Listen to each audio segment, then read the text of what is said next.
स्वागत है आप सभी का दिव्यांश एजुकेशनल पॉइंट में। आज से एक नया वीडियो लेक्चर सीरीज शुरू करने जा रहे हैं जो आपके क्लास 12th के लिए है।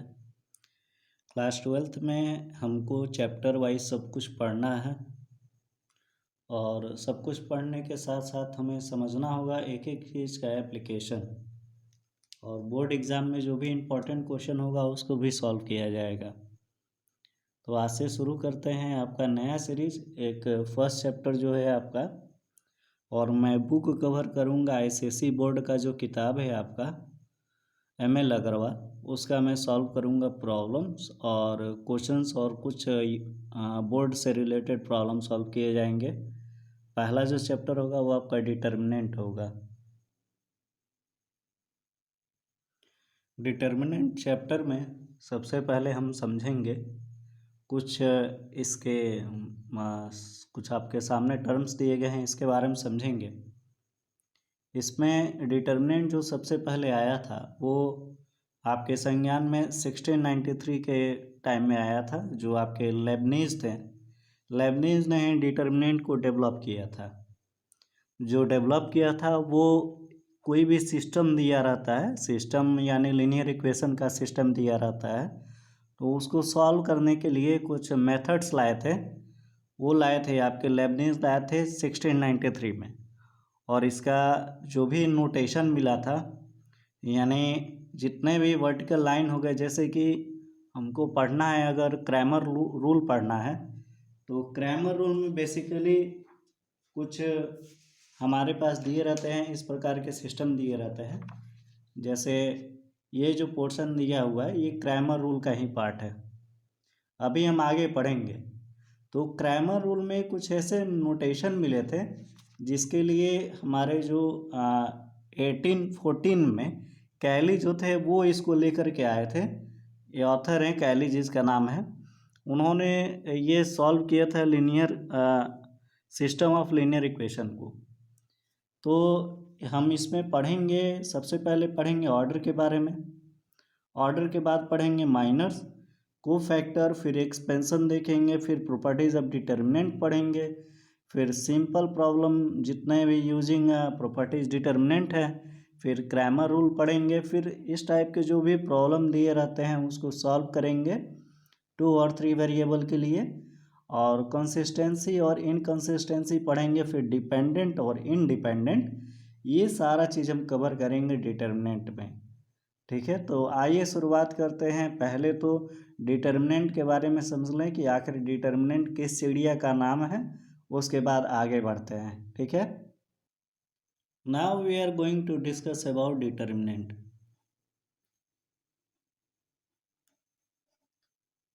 वो तो बच्चों, डिटर्मिनेंट बेसिकली हम मान के चलते हैं कोई दो होमोजेनियस लीनियर इक्वेशन हो। होमोजेनियस लीनियर इक्वेशन का मतलब है अगर सिंगल रहता है तो लीनियर बोल देते हैं, डबल इक्वेशन है तो उसको होमोजेनियस बोलते हैं। होमोजेनियस मिक्सचर होता है, एज इट इज़ दो इक्वेशन होगा आपके पास में तो वो हमारा होता है होमोजेनियस, उसको कहते हैं। जैसे कोई सिस्टम हमारे पास दिया हुआ है, सपोज डेट दो होमोजेनियस सिस्टम दिया हुआ है, a1x है प्लस b1y है इक्वल टू 0, दूसरा है a2x plus b2y equal to 0 है। असल में यहाँ पर जो आप x और y देख रहे हैं, x और y क्या होता है आपका, x एंड y को हम कहते हैं वेरिएबल। नए नए टर्म है जिसको आपको संज्ञान में लेना है और सीखना है चीज़ों को। दो वेरिएबल दिया हुआ है x और y, और कंफ्यूज ना होइएगा, यहाँ x1 और x2 जो भी आपका x और y दिया हुआ है ये दोनों वेरिएबल है। a1 b1 a2 b2 ये आपके क्या है, ये कांस्टेंट टर्म हो गया। इस इक्वेशन के लिए अगर हमको फाइंड आउट करना होगा होमोजेनियस के लिए, तो आता है हमारा a1 अपन b1 आता है इक्वल टू y अपन x होगा इक्वल टू माइनस a2 अपन b2 होगा। सपोज डेट अगर हम यहाँ पर x और y को एलिमिनेट कर दें, एलिमिनेट करने से हमको मिलेगा क्या, a1 अपन b1 मिलेगा इक्वल टू माइनस a2 अपन b2 मिलेगा। ये जो y अपन x है इसको जब हम यहाँ से रिमूव कर देते हैं तो ये मिलेगा मेरे पास में क्योंकि A1 अपन B1 हम एक एक टर्म को लेकर के लिख लिए हैं, यहाँ से x और y टर्म को ले लिए हैं, ठीक है। तो ये मुझे मिला, जैसे एक आ गया पोर्शन, यहाँ से क्या मिला, A1 upon B1 equal to A2 अपन B2। ये तो छोटा सा टर्म हो गया। अब इसको सॉल्व कैसे करेंगे, तो सॉल्व करने के लिए हमारे पास जो टर्म आता है, इसको क्रॉस मल्टीप्लिकेशन कर देते हैं। क्रॉस मल्टीप्लिकेशन करेंगे, A1 B2 के साथ जाएगा, ठीक है, और A2 B1 के साथ जाएगा। जब इसको पूरा सॉल्व करेंगे, A1 B2 माइनस हो जाता है, A2 B1 हो जाता है, इक्वल टू 0, ठीक है। एज इट इज़ हम इसको बात करते हैं, अगर इस पूरे प्रोसेस के लिए हम एक शॉर्ट फॉर्म ले लें, क्या कर लेते हैं, जैसे दो होमोजीनियस इक्वेशन है हमारे पास दिया हुआ है। बेसिकली ये दोनों जो होमोजीनियस इक्वेशन दिए हुए हैं, उसको अगर सॉल्व करने होते हैं तो हमको छोटे क्लासों में कुछ इस प्रकार के मेथड्स दिए रहते हैं सॉल्व करने के लिए। बट आप हायर में आ गए हो और चीज़ों को और इजी वे में करने के लिए ऐसे आप इसको कर सकते थे। अब हमको क्या करना है कि इतना लंबा चौड़ा प्रोसेस करने से अच्छा है कि हम इसके दोनों के दोनों कांस्टेंट टर्म को यहाँ उठा करके लिख देते हैं, A1 B1, यहाँ आपका A2 और B2 इक्वल टू 0। ये जो टर्म आया, ये नोटेशन हमने यहाँ पर इसको दे दिया, क्योंकि जो डिटर्मिनेंट होता है ये क्या होता है कि क्रॉस मल्टीप्लिकेशन होता है। अब क्रॉस मल्टीप्लिकेशन यहाँ लिखा गया है तो इसका मतलब ये है, ठीक है। यहाँ जो टर्म दिया गया है, जैसे A1 B2 से हुआ है, A1 B2 से, फिर A2 B1 से हुआ है, तो ये आपका कुछ डिटर्मिनेंट का, ये तो हो गया ऑर्डर 2 के लिए बात कर लिए हैं। यहाँ पर जितने वैल्यू जो आपको मिले हैं ये ऑर्डर 2 के लिए मिल गए, जिसको हमने अरेंज किया। और एक और बात आपको बता दें कि यहाँ जो पोर्शन दिया हुआ है, सपोज ये जो पोर्शन आपके पास गिवन है, इसको हम कहते हैं रो, ठीक है। ये क्या होते हैं, रो होते हैं। और भी पोर्शन दिए गए हैं, ये जो पोर्शन दिए गए हैं गिवन जो है, इसको हम कहते हैं कॉलम, ठीक है। ये कुछ नया टर्म होगा जो आपके लिए होगा, ठीक। तो रो और कॉलम, तो डिटर्मिनेंट जो बेसिकली होता है वो एज ए अरेंजमेंट होता है। जैसे अगर टर्म दिए गए हैं 2 का स्क्वायर होगा, ठीक, तो 4 आ जाता है, तो ये अरेंजमेंट हो जाता है, जिसको हम कहते हैं डिटर्मिनेंट कहते हैं। अब यहाँ पर जो आपके सामने दिया गया है, ये हमारा होता है ऑर्डर, यानी अगर 2 आ रहा है तो 2 ऑर्डर का होगा, ठीक है। ये जो ऑर्डर दिया है, यानी रो और कॉलम मिला करके हमारा ऑर्डर बनता है। तो ऑर्डर कितना का है, ये 2,2 का है, ठीक। यानी ये जो मैट्रिसेस बना है हमारे पास में 2 क्रॉस 2 का बना, तो इसका जो ऑर्डर बना वो हमारा 2 होगा। ये नेक्स्ट चैप्टर में मिलेगा, जो इसको हम मैट्रिसेस के नाम से जानते हैं। अब आगे बढ़ेंगे और समझेंगे कि इसके पास और कितने एक्सपेंशन हो सकते हैं। सपोज डैट एक एग्ज़ाम्पल हम ले लेते हैं, एग्ज़ाम्पल के फॉर्म में लेना चाहें। सपोज डैट हमने एक एग्ज़ाम्पल लिया, 2 लिया, -4, फिर 7 और 5, इसको हमें सॉल्व करना है। सॉल्व करने के लिए आपको क्रॉस मल्टीप्लिकेशन करना होगा, यानी 2,5 करेंगे आप, ठीक। माइनस का साइन लगाएंगे, फिर से 7 क्रॉस -4 जाएगा, ये आपका 10 आएगा, माइनस माइनस प्लस ये 28, ओवरऑल जो आपको मिलेगा वो मिलेगा 38, ठीक है। तो ये छोटा सा एग्जाम्पल है, जिस ऑपरेशन को हमने सॉल्व किया वो आपके ऑर्डर 2 के थे। तो ऐसे हम फाइंड आउट करते हैं डिटर्मिनेंट। अगर कोई आपके पास गिवन रहता है मैट्रिक्स से, तो उसको फाइंड आउट करने के लिए ये सिंपल छोटा सा प्रोसेस है। ये तो बात कर लिए ऑर्डर 2 का। अब बात करते हैं ऑर्डर 3 के लिए। सपोज डेट ऑर्डर 3 की बात करें अगर हम, ऑर्डर 3 के लिए हमने लिया A1 B1 C1 A2 B2 C2 A3 B3 C3। प्यारे बच्चों, यहाँ आप देख सकते हैं जो आपके पास रो होगा वो कितना है, रो 3 रो है, और कॉलम है ये भी आपका 3 है। तो ये आपका जो भी ऑर्डर बना यहाँ पर ये 3 ऑर्डर कहलाया, क्योंकि इसमें जो ऑपरेशन है वो हमारा 3x3 का है। सपोज ऐसे प्रॉब्लम को सॉल्व करने के लिए जब हम इसको मल्टीप्लिकेशन करते हैं तो यहाँ से क्या करते हैं, एक पोर्शन को छुपाते हैं, ठीक है। यानी जो ए दिया हुआ है ए को हम यहाँ से छुपाएंगे। सपोज डेट हमने ए को छुपा दिया। सपोज डेट हमें फाइंड आउट करना है कि इसका वैल्यू कितना होगा। यानी अगर ऑर्डर 3 का डिटर्मिनेंट दिया रहे, हमारे पास वैल्यू उसका फाइंड आउट करना रहे तो कैसे करेंगे। हमने यहाँ पर लिया था A1 B1 है C1 है A2 B2 C2 है A3 B3 C3 है। तो हम क्या करेंगे, सीधे अगर A1 की बात करें तो A1 आप देख सकते हैं A1 को हमने छुपा दिया और A1 को हम लिख देंगे किस प्रकार से, ऐसे लिख देंगे सिंपल, ये रहा हमारा A1। और हम बात करेंगे इस कॉलम की, बस बात करेंगे, यानी ये आपका आ जाता है B2 C2 B3 C3, ठीक है। सिंपल मैट्रिक्स ऑपरेशन जो भी हम सॉल्व करते हैं ऑर्डर 3 के लिए, ये हम निकालना है भी इसके पास एक पेज पर और अच्छे से सॉल्व करेंगे।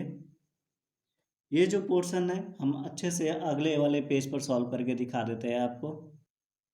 अब हमने लिया ऑर्डर 3 का determinant. Now we are going to find out what, find out its value, यानी वैल्यू ऑफ डिटर्मिनेंट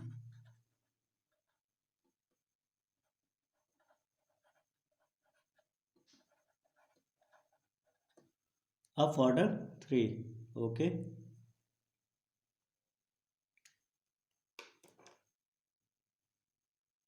सपोज हमने लिया यहाँ पर A1 लिया। जब A1 लिया तो A1 के लिए हमने यहाँ लेगा डिटर्मिनेंट जो हम लेंगे A1 हो गया। यहाँ बचा क्या, जब A1 की बात करते हैं तो ऊपर वाला ये पूरा का पूरा कॉलम, ठीक है, पूरा का पूरा रो और ये पूरा का पूरा कॉलम हम रिमूव कर देते हैं, हम लेते ही नहीं है, इसको कंसिडर नहीं करते हैं। बचा क्या, बचा ये आपके पास, यानी आपके पास बचा B2 C2 B3 C3। प्यारे बच्चों, A1 B2 C2 B3 C3 ये आपके पास बच गया।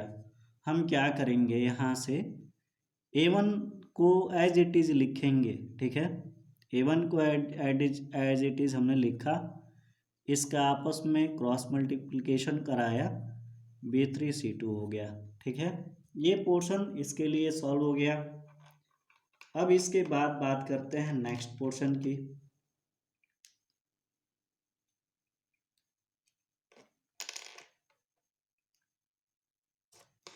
तो जो नेक्स्ट पोर्शन है हमारे पास वो बात करते हैं, अब हम बात कर रहे हैं इसकी बात कर रहे हैं, यानी A1 की बात जब हो गई, A1 की बात करेंगे हम, B1 की बात कर रहे हैं, ठीक है। तो फिर B1 की बात कर लेते हैं हम।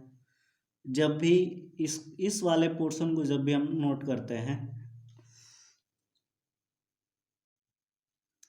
जब भी इस पोर्शन की बात करते हैं तो इसके आगे माइनस साइन लगा देते हैं, यानी -B1 हो जाएगा, ठीक। जब -B1 हो जाएगा, इस वाले बीच वाले पोर्शन को छिपाएंगे और ऊपर वाले पोर्शन को छिपाएंगे। यहाँ जो B1 की बात कर रहे हैं हम, तो B1 वाला जितना लाइन दिया हुआ है इस लाइन को हम कंसिडर करके ऐसे छिपा लेंगे और फिर बीच वाले को ऐसे छिपा देंगे। यानी जिस लाइन को हम लेते हैं, रो में तो तीनों को छुपाएंगे ही, लेकिन उसके सामने वाले जो भी पॉइंट्स रहते हैं उसको हम लेते ही नहीं हैं। जो इधर आपके पॉइंट्स दिए रहेंगे, इधर आपके पॉइंट्स दिए रहेंगे, इसको ही आपस में हम क्रॉस मल्टीप्लिकेशन करेंगे। तो आपके पास दिया हुआ है A2 है, A2 नोट कर लेते हैं। फिर आपका C2 है, C2 नोट करते हैं। फिर आपका A3 है, फिर आपका यहाँ C3 है। ठीक है, अब लगाएंगे एडिशन। ये थर्ड पोर्शन के लिए एडिशन ले रहे हैं हम। ठीक है, अब इस लाइन की जब बात करते हैं, ये आपका है C1 है, यहाँ A1 है, B1 है।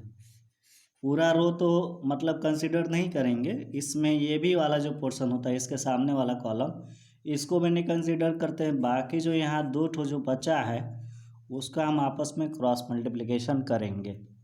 यानी ये आपका आया C1, ये जो पोर्शन बचा C1 के सामने क्या है, A2 है यहाँ, फिर से यहाँ B2 है, फिर से यहाँ A3 है, और ये आपका है B3। आपस में क्रॉस मल्टीप्लिकेशन करा देंगे। जब क्रॉस मल्टीप्लिकेशन करा देंगे उसके बाद से आपके पास जो भी टर्म आएंगे वो आपके निकल के आ जाते हैं यहाँ पर -B1। ठीक है, जब B1 आ जाते हैं उसके बाद हम बढ़ते हैं आगे। आगे क्रॉस मल्टीप्लिकेशन करेंगे A2C3 -A3C2, ये हो जाएगा। फिर से +C1, इसका आपस में कर देते हैं A2B3 -A3B2, ये तो लगा दिया। अब इसके आगे सॉल्व करेंगे, A1B2C3 -A1B3C2 A, क्योंकि ABCD अल्फ़ाबेट का आप ध्यान देंगे ज़रूर। A2B1C3 माइनस प्लस हो जाएगा, माइनस माइनस ये प्लस हो जाएगा, A3B1C2 प्लस A2B3C1, ये आपका माइनस A3B2C1। यहाँ से अगर कुछ टर्म कटने वाले रहते हैं तो आपस में उसको काट देते हैं, नहीं कटने वाले रहते तो हम आगे बढ़ जाते हैं। तो यहाँ से जो भी मुझे मिला ये आपका डिटर्मिनेंट मिला। कुछ एग्जाम्पल देख लेते हैं कि जो हमने निकाला है ऑर्डर 3 का, उसका एज इट इज़ एग्जाम्पल क्या क्या पॉसिबल है उसको समझेंगे। ठीक है, बढ़ते हैं अपने एग्जाम्पल की तरफ। ओके, ये जो क्वेश्चन है हमारे पास गिवन है वो आपका ऑर्डर 3 के लिए है। सपोज डेट हमने यहाँ पर ड्रॉ किया, 0 है, 10x है, 1 है, 1 माइनस सेक एक्स 0, यहाँ है सेक एक्स है, 0 है, 10x है। ठीक है, कंसिडर्ड कर रहे थे हम, इसको ले रहे थे। अगर 0 पोर्शन दिया है तो 0 का ऑलरेडी 0, क्रॉस मल्टीप्लिकेशन आपस में करना था, तो minus sec x into 10x। ठीक, और ये आपका 0 तो कोई मतलब ही नहीं है, -0 कर दो। ठीक है, फिर से बीच वाला पोर्शन जो था वो -10x था।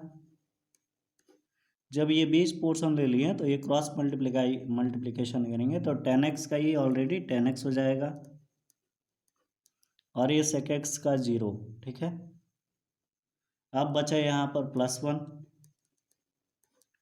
+1 का किए तो ये क्रॉस मल्टीप्लिकेशन आपस में होगा, 1 यानी 1 का 0 का 0 हो जाएगा, ये माइनस सेक स्क्वायर एक्स होगा तो minus minus plus sec square x हो जाएगा। तो ये आपका आ जाएगा सेक स्क्वायर एक्स हो जाएगा। ठीक है,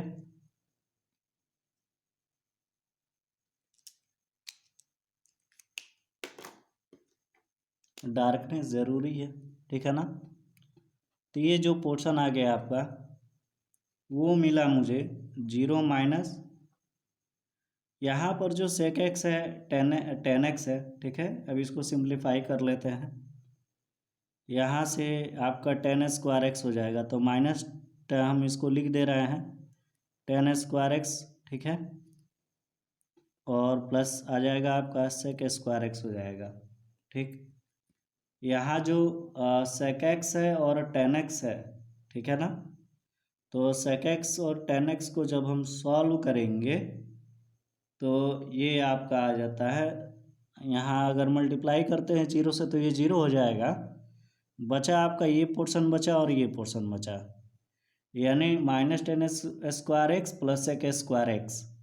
तो एक फेमस आपका ट्रिग्नोमेट्री का फार्मूला होता है sec square x -10 square x equal to 1। ये आप रट लेंगे, जो भी है वो इंडिपेंडेंट है एक्स के लिए, ठीक है। अब आगे बढ़ते हैं और आगे पढ़ते हैं आपका, समझेंगे प्रॉपर्टीज ऑफ डिटर्मिनेंट के बारे में। जल्दी से पहुंचते हैं उस चैप्टर पर।